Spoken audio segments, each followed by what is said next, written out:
আজকে আমি আপনাদেরকে দেখাবো আপনি কিভাবে আপনার ডাচ বাংলা ব্যাংক অ্যাকাউন্ট থেকে বিকাশে সম্পূর্ণ চার্জ ছাড়া অ্যাড মানি করতে পারবেন। এক্ষেত্রে আপনাকে কিছু শর্ত মেনে চলতে হবে। আপনি যদি আপনার ডাচ বাংলা ব্যাংক অ্যাকাউন্ট থেকে বিকাশে সম্পূর্ণ ফ্রিতে অ্যাড মানি করতে চান, সেক্ষেত্রে আপনার বিকাশ নম্বরটি এবং আপনার ডাচ বাংলা ব্যাংকে ব্যবহৃত নম্বরটি একই হতে হবে।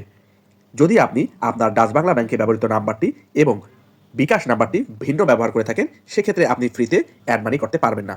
এছাড়াও আপনি আপনার ব্যাংকে আপনার ব্যাংক অ্যাকাউন্টের বিপরীতে যে এনআইডিটি ব্যবহার করেছেন এবং আপনি আপনার বিকাশ অ্যাকাউন্টটি যে এনআইডি দিয়ে খুলেছেন সেটিও একই হতে হবে।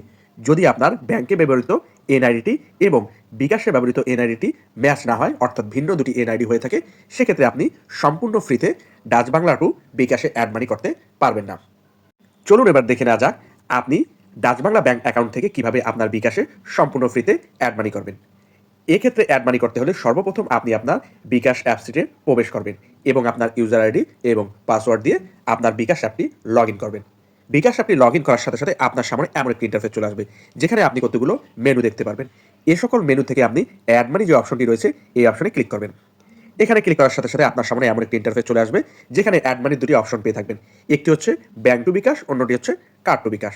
এক্ষেত্রে আপনাকে মনে রাখতে হবে আপনি ডাচ বাংলা ব্যাংক ব্যবহার করলে ব্যাংক টু বিকাশে মাধ্যমে অ্যাড মানি করতে পারবেন না। আপনাকে অবশ্যই এক্ষেত্রে কার্ড টু বিকাশের মাধ্যমে অ্যাড মানি করতে হবে। এক্ষেত্রে আমি card to bKash option select করব। এরপরে আমাদের সামনে এমন একটি ইন্টারফেস চলে আসবে, যেখানে সিলেক্ট ইওর কার্ড টাইপ গিয়ে আপনি ভিসা কার্ড সিলেক্ট করবেন। এরপর আপনার সামনে এমন একটি ইন্টারফেস চলে আসবে, এখানে আপনি যে পরিমাণ টাকা অ্যাড মানি করতে যাচ্ছেন সে পরিমাণ টাকা এখানে ইনপুট করে দিবেন। এক্ষেত্রে আপনি সর্বনিম্ন 50 টাকা পর্যন্ত অ্যাড মানি করতে পারবেন। এরপরে প্রসেড অপশনে ক্লিক করতে হবে। এরপর আপনার সামনে এমন একটি ইন্টারফেস চলে আসবে, যেহেতু আমার কার্ডটি পূর্বে অ্যাড করা নেই, সেহেতু আমাকে সর্বপ্রথম স্ক্যান দ্য কার্ড অপশনে ক্লিক করে আমার কার্ডটি স্ক্যান করে ইনপুট করে দিতে পারি।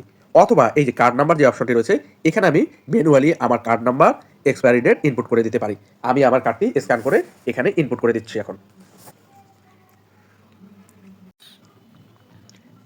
আমি স্ক্যান করে আমার ডেবিট কার্ডটি ইনপুট করে দিলাম। এখানে আমার কার্ড নাম্বার এবং এক্সপায়ারি ডেট অটোমেটিক ইনপুট হয়ে গেছে। এখন আমার ব্যাংকে ব্যবহৃত নামটি এখানে ইনপুট করে দিতে হবে, অর্থাৎ আমার ব্যাংক অ্যাকাউন্টটি যে নামে খোলা রয়েছে সেই নামটি এখানে আমি ইনপুট করে দিব। এরপরে আমাকে সিভিভি নাম্বার দিতে হবে। এই নাম্বারটি আমি আমার ডেবিট কার্ডের পিছনে 3 ডিজিটের একটি নাম্বার দেখতে পারবেন, এটাই হলো আপনার সিভিভি নাম্বার। আমি আমার 3 ডিজিটের সিভিভি নাম্বারটি এখানে ইনপুট করে দিলাম।